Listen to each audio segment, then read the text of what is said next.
लाखों करोड़ों दुरूद मोहम्मद मुस्तफ़ा सल्लल्लाहु अलैहि वसल्लम, उनकी आल पर, उनकी औलाद पर, उनकी उम्मत पर।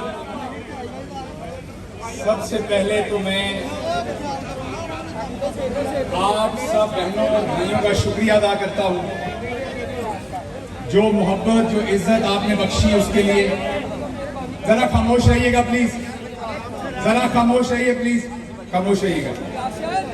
सबसे पहले तो मैं आप सबका बहुत शुक्रिया अदा करता हूं, अपने बुजुर्गों का, बहनों का, भाइयों का, बेटों का, कि आप सब ने जो इज्जत बख्शी, जो प्यार बख्शा आज फैसलाबाद आमद पर मेरे अपने शहर में। उसके बाद मैं बहुत बहुत शुक्रगुजार हूं महबूब आलम संधू, हमारा भाई है, यहाँ से हमारा कैंडिडेट है पाकिस्तान तहरीक इंसाफ का।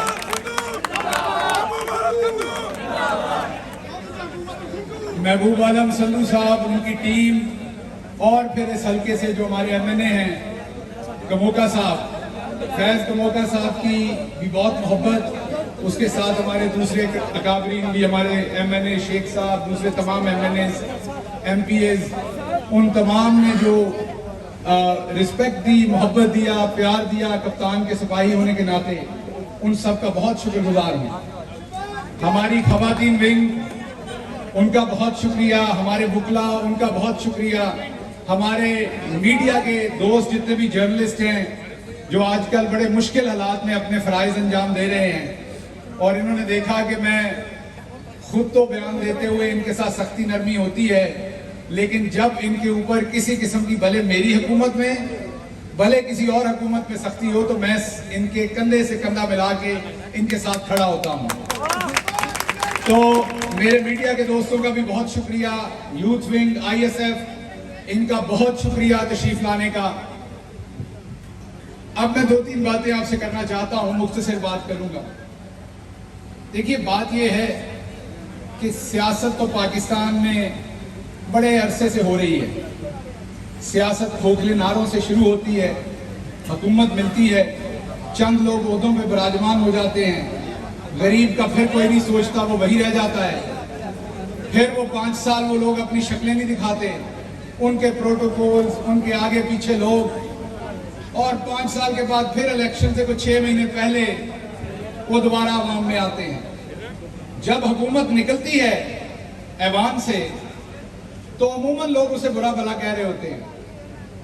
उनके जो नुमाइंदे होते हैं वो प्रेशर में होते हैं, जो वजीर आजम रहा होता है वो गैर मकबूल होता है, और अमूमन वो इलेक्शन हारते हैं, और दूसरी पार्टी जो अपोजिशन में होती है उनकी चढ़ाई होती है। यही सोचकर इस इम्पोर्टेड सरकार ने खरीदो फरोख्त की, खरीदो फरोख्त करके ज़मीर खरीदे। ज़मीर बेचने वालों ने ये सोचा कि मंडी तो पहले से लगती आई है, कौन जानता है, जब अंग्रेज ने हमारी इस सरजमीन पर कब्जा किया था तो उसने भी ज़मीर खरीदे थे, तब भी ज़मीर बिके थे। ये जो बहुत अशराफिया आज आपको नजर आ रही है, इनमें से ज्यादातर के जो आबाओ अजदाद थे, इन्होंने उस वक्त ज़मीर बेचे थे, उस वक्त लौटे हुए थे। किसी ने जंग आज़ादी की जंग में गद्दारी की थी, तो किसी ने किसी और मरहले पर अपनी कौम के साथ गद्दारी करके अपना ज़मीर बेचा था। किसी को मुरब्बे मिले, किसी को घोड़े पाल मुरब्बे मिले, तो किसी को सनतें मिली। उस वक्त भी गरीब पीछे रह गया और वो अशराफिया आगे निकल गई। आज फिर उनकी जो आने वाली नस्लें हैं, उन्होंने सोचा कि दोबारा ज़मीर बेचो। हमारी कौन सी पहली नस्ल बेच रही है, तो 7वीं 8वीं नस्ल ज़मीर बेच रही है। इस बार इमरान खान के खिलाफ ज़मीर बेचो। ड्राइंग रूमों में बैठ के कहा जाता था कि आवाम बस महीना 2 महीने याद रखती है, उसके बाद कौन याद रखता है। जितने चौड़े टायरों वाली आपकी गाड़ी होती है, उतनी आवाम आपके पास पीछे भागती है। तो आप ज़मीर बेचें, उससे नोट लें, उन नोटों से कुछ ज़मीर खरीदें, हल्के के अंदर जो बिकने वाले कुछ ज़मीर होते हैं, और चौड़े टायरों वाली गाड़ी लें और हल्के में भगा दें, तो फिर आवाम आपके पीछे और वोट देगी, और फिर जीत के नए सिरे से ज़मीर का सौदा शुरू कर दें। ये सब कुछ मैंने अपनी आंख से इमरान खान के राइट कंधे के पीछे खड़े होकर ये सब कुछ होते हुए देखा। मैंने वो तमाम मकरूह चेहरे देखे जो इमरान खान को उन दिनों में, एक सेकंड आराम से बात सुनिए, आराम से बात सुनिए। मैंने ये तमाम मकरूज चेहरे इमरान खान को उन दिनों में धोखा देते देखे। मैंने ये देखा कि किस तरीके से कोई बहाना बना रहा है गवर्नेंस का। किसी को अचानक महंगाई याद आ गई थी, किसी को लग रहा था कि आटा 40 से 50-55 हो गया है, तो अब हमने इमरान खान के साथ नहीं चलना, जमीर बेचना है। आज आटा 100 रुपए से ऊपर हो गया है, उन्होंने जमीर आज बर्फ से लग गया हुआ है, वो आज जमीर नहीं बेचना चाहते क्योंकि सौदा कर चुके हैं, सदागरों के पास गिरवी पड़े हुए हैं। तो मैंने इमरान खान को हर रोज इस माफिया के साथ लड़ते देखा। मैंने जमीर बिकते देखे। इमरान खान के पास रिपोर्टें आती थी, जैसे आप टीवी में रिपोर्ट देखते हैं मौसम की, आज सिडनी में दर्जा हरारत ये है तो कराची में ये है, तो रिपोर्ट्स आती थी किस शहर से कितने जमीर बिके। मैं क्योंकि उनके बहुत साथ होता था वजीर आजम के दफ्तर में, तो मुझे कुछ चीजें जारी बात पता लगती थी।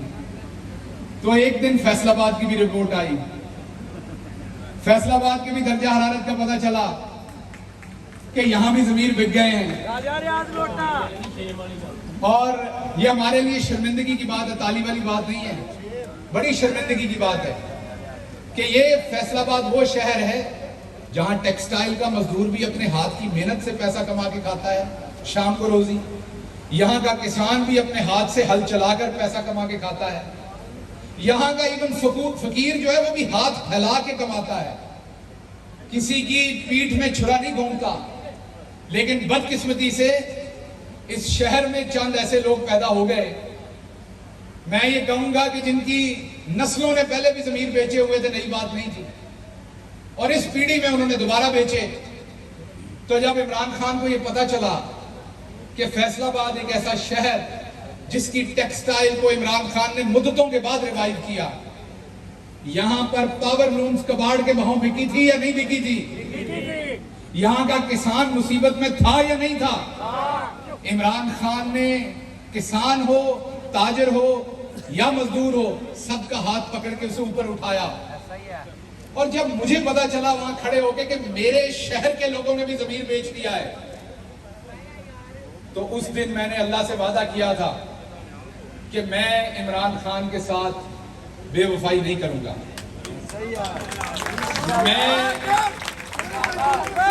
मैं अपने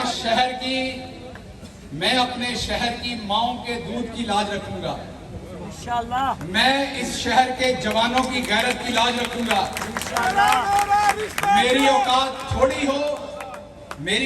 थोड़ी हो या ज्यादा हो, मैं अपना जमीर इमरान खान के खिलाफ नहीं बेचूंगा। बात करने दीजिए। जब आप जमीर नहीं बेचना चाहते, ये सहाफी खड़े इन्हें पता है, कैमरामैन खड़े इन्हें पता है, सबसे ज्यादा इनका रोज चूंकि पाला पड़ता है, रोज सहाफत में खबर वो होती है जिसे कोई रखवाना चाहे। ऐसी खबर नहीं होती जिसे कोई ना रखवाना चाहे। खबर वो होती है जिसे कोई ना कोई रखवाने में इंटरेस्टेड हो। और जब आप वो खबर देते हैं जिसे शहबाज गिल या राणा सनाउल्लाह या कोई और रखवाने में इंटरेस्टेड होता है, तो आपकी नौकरी भी खतरे में पड़ती है, आपके बच्चों का स्कूल जाना भी खतरे में पड़ता है, आपके घर वाले भी खतरे में पड़ते हैं। इसलिए सहाफत को इबादत कहा जाता है। इसी तरीके से जब आप जमीर नहीं बेचते, भले वो सहाफत हो या सियासत हो, तो फिर आप पे सख्तियां आती हैं। आपकी औकात से ज्यादा सख्तियां भी आती हैं। आपकी जितनी अल्लाह ने औकात दी होती है उससे ऊपर भी सख्तियां आती हैं। लोग आपका तमस्कर उड़ाते हैं, कोई आप पे हंसता है, कोई आपका मजाक उड़ाता है। आपके ऊपर सिर्फ एक टेस्ट होता है कि जब आप लौट के अपने लीडर के सामने जाएं, तो आपकी आंखें नीचे नहीं होनी चाहिए, आप उसकी आंखों में देख के मुस्कुरा सकें। Very nice. आपके सामने टेस्ट सिर्फ एक होता है, जब आप अपने घर जाएं तो आपकी मां जब आपका माथा चूमे, तो उसकी आंखों में खुशी के साथ साथ गुरूर भी होना चाहिए कि उसने एक वफादार बेटा पैदा किया है। तो आप गरीब हैं या अमीर हैं, अगर आप गैरतमंद हैं तो आपके गैरत की कीमत कोई नहीं है। और मैं आपको यकीन से ये बताता हूं, मैंने मिडिल क्लास और गरीब आदमी को ज्यादा गैरतमंद पाया है। मैंने उसकी गैरत को ना बिकने वाला पाया है। हालांकि वो गरीब होता है, मिडिल क्लास होता है, वसाइल कम होते हैं, लगता है कि उसको आराम से खरीदा जा सकता है। तो ये याद रखिएगा, ज्यादा या कम दौलत इस चीज की जमानत नहीं है कि आप गैरतमंद है और बकाऊ मॉल नहीं है। गुर्बत इस चीज की निशानदेही नहीं है कि आप करप्शन करेंगे। मैंने यहां जितना कोई ज्यादा सरमायादार है उतना उसे ज्यादा करप्शन करते हुए देखा है।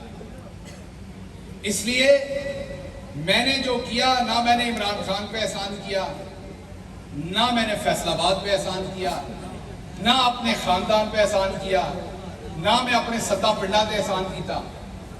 मैंने वो किया जो मुझे लगा था कि मुझे फैसलाबाद के टाट वाले स्कूल में पढ़ाया गया था कि आपने सबसे पहले अपने रब्बुल आलमीन और अपने पैगंबर, आखिरी पैगंबर मोहम्मद मुस्तफ़ा सल्लल्लाहु अलैहि वसल्लम के साथ और उसकी तालीम के साथ खड़े होना है। उसके बाद आपने अपने मुल्क और अपनी अफवाज के साथ खड़े होना है। उसके बाद आपने जो आपका नजरिया है और मेरा नजरिया इमरान खान है उसके साथ खड़े होना है। मैंने ये तीनों शर्तें इसलिए पूरी की कि आप जो यहां बुजुर्ग बैठे हुए हैं, आप लोगों की यही तरबियत थी हमें। मैं आपका बेटा हूं, मैं ਤੁਹਾਡੀ पग दे किसी वर्ल्ड ਨੂੰ भी दाग नहीं लगन देंगा। मेरा ਤੁਹਾਡੇ ਨਾਲ वादा है, मेरा ਤੁਹਾਡੇ ਨਾਲ ਇਹ वादा है कि ਜਦੋਂ ਜਦੋਂ ਤੁਹਾਨੂੰ मैं किते भी नजर आवांगा, ਤੁਸੀਂ ਇੱਕ ਵਾਰੀ ਫੇਰ अपनी पग खोल के ते घुट के वाल दे के बनोगे। ਮੈਨੂੰ ਵੇਖ के ਤੁਹਾਡੀ पग ਦੇ ਵਾਲ ਮੈਨੂੰ ਵੇਖ के ਢਿੱਲੇ नहीं ਹੋਣਗੇ। जिस तरह इत्थों ਦੇ कुछ ਜ਼ਮੀਰ फरोश जिन्हां दे सिरां दे नाल नाल उन्हां दे ज़मीर भी नंगे होए हुए ने, उनकी तरह आपको मैं बिकता हुआ बाजार में नजर नहीं आऊंगा। ये कुछ लोग खड़े हैं यहां पर इस स्टेज के ऊपर, इनको भी बड़ी, मुझे पता है, मुझे तमाम हकायक का पता है। एक कमोका साहब खड़े हैं, बताएं मुझे कि क्या इन्हें नहीं आई ऑफर्स? क्या इनके जमीर की कीमतें इन्हें ऑफर नहीं की गई इनडायरेक्टली, डायरेक्टली? इनके पास भी वो मरहला था, या अपने खानदान की, अपने वोटर की, अपने हल्के की, आप लोगों की आंखों में आंखें डालकर खड़े होते ये, या फिर टके लेके अपना जमीर बेच देते। इन लोगों ने चूज किया कि मुश्किल वक्त में कप्तान के साथ खड़े होंगे, पाकिस्तान के साथ खड़े होंगे। और मैं आपको एक और बात बता दूं, पाकिस्तानी अवाम जो है जज्बाती भी है। हमारी अवाम ठीक है, गरीब मुल्क है, ज्यादातर लोग गरीब भी हैं। ठीक है, हमारे कल्चर में कुछ मसाइल भी हैं, कई चीजों में हम जरा थोड़े से बहुत ज्यादा रिजिड हैं। हमारे और बहुत सारे मसले हैं, बरादरीज़म में भी बिलीव करते हैं, सारी चीजें हैं। लेकिन एक बात याद रखिएगा, जब भी कभी कोई ऐसा इम्तिहान आए जहां पर एक तरफ गैरत हो और दूसरी तरफ कुछ भी हो, पाकिस्तानी अवाम हमेशा गैरत की तरफ खड़ी होती है सो इसलिए मैं आपको सिर्फ एक बात आखिर पे कह के, क्योंकि मीडिया के दोस्त बड़ी देर से खड़े हैं, इन्होंने जाना है, मैं एक ही पैगाम दूंगा। राणा सनाउल्लाह भी इसी शहर से हैं। राणा साहब, आपके वारंट निकले हुए हैं पंजाब हुकूमत में। मुझे नहीं पता कि आप कल तक पकड़े जाएंगे कि नहीं पकड़े जाएंगे, लेकिन अगर आप पकड़े गए तो मैं फैसलाबाद में खड़े होकर आपसे वादा करता हूं, आपको नंगा करके कोई नहीं मारेगा, और अगर मारेगा तो मैं उसके खिलाफ खड़ा हूं। गैरतमंद लोग दूसरों की शलवारें नहीं उतारते। गैरतमंद लोग सर और दूसरे लोगों का जो नंग है उसको ढांपते हैं। अगर आप कल पकड़े गए तो मेरी हुकूमत है पंजाब में, मेरी पार्टी की, मैं बाहर खड़ा हूंगा वहां जाके कि कोई आपको नंगा ना कर सके, कोई आपको मार ना सके। ये मेरा आपसे वादा है। आप पर कोई ऐसा सियासी केस नहीं बनेगा जो आपने काम ना किया हुआ हो, क्योंकि इमरान खान शराफत की पॉलिटिक्स के ऊपर यकीन रखता है। इमरान खान इंसाफ की पॉलिटिक्स पे यकीन रखता है। इमरान खान ने हमें यह सिखाया है कि खानदानी लोग कौन होते हैं और वो क्या करते हैं।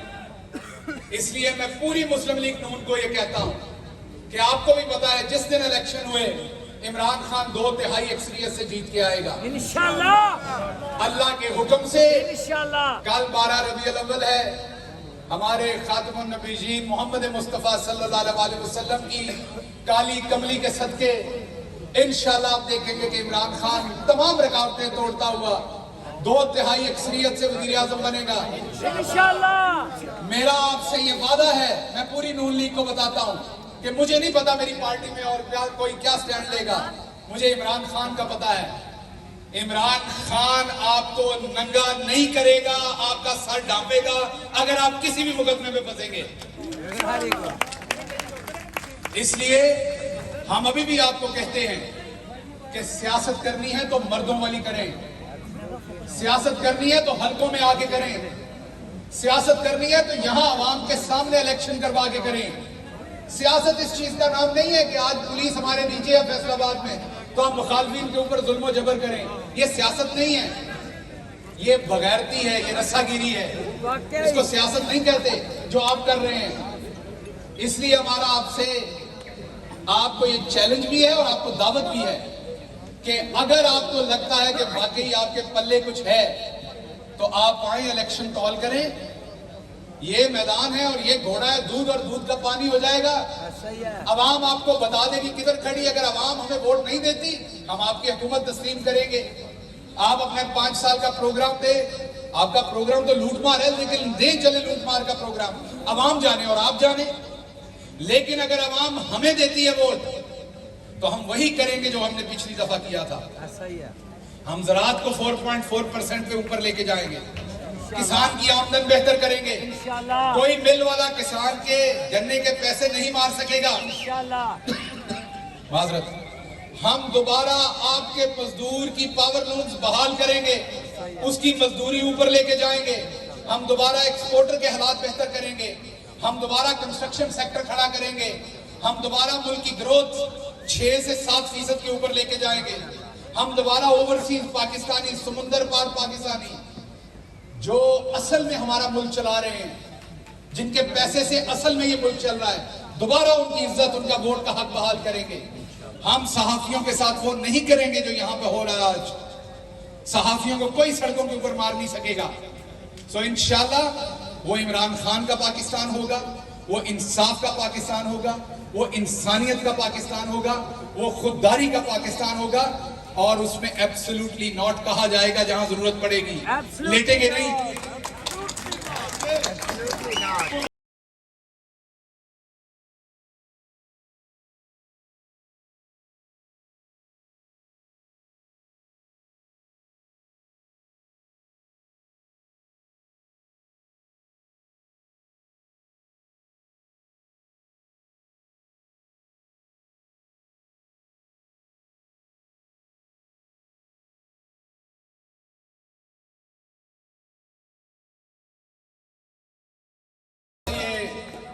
मैं अब, क्योंकि आप लोग बहुत देर के आए बैठे हैं, हम थोड़ा लेट भी हो गए जिसके लिए माजरत है। मैं अब अपनी बात का इख्तिताम करूंगा। सिर्फ एक बात आपसे करूंगा, मेरी आपसे इंशाल्लाह मुलाकात होती रहेगी। मैं अगला इलेक्शन लड़ूं ना लड़ूं, मैं आपके साथ हर सूरत शाना बेशाना रहूंगा। मेरी आपसे सिर्फ एक ही वादा है कि जब जब आप मुझे कहीं देखेंगे आप लोगों को बताएंगे जरूर कि शहबाज गिल लैलपुरिया है। आप लोगों को तारीफ जरूर कराएंगे, हमारा भाई हमारा बेटा है। इंशाल्लाह आपकी नजर, आपकी इज्जत में कोई कमी नहीं आने दूंगा। जो भी काम कर रहा हूँ ना करप्शन करके, ना अपने लीडर के साथ वफादारी को या उसकी इज्जत को कंप्रोमाइज करके। आपकी दुआएं चाहिए। आपने, मैं जब जेल में था, जिस तरीके से आप लोगों ने तब भी रैली निकाली, जो मोहब्बत आप लोगों ने तब भी दी, मैं उसके काबिल नहीं हूं, मैं उसका बहुत शुक्रगुजार हूं। और मुझे बड़ी खुशी है कि मेरे शहर के लोग मुझसे मोहब्बत करते हैं। मैं यकीन करें इस शहर से और आप लोगों से बहुत मोहब्बत करता हूं, क्योंकि आपके बहुत सारे कर्ज मेरे ऊपर हैं। मैं जहां भी पहुंचा हूं उस पर आप लोगों का बहुत कंट्रीब्यूशन है। आप सबकी मोहब्बत का एक दफा फिर शुक्रिया। फैसलाबाद जिंदाबाद, पाकिस्तान पाइंदाबाद।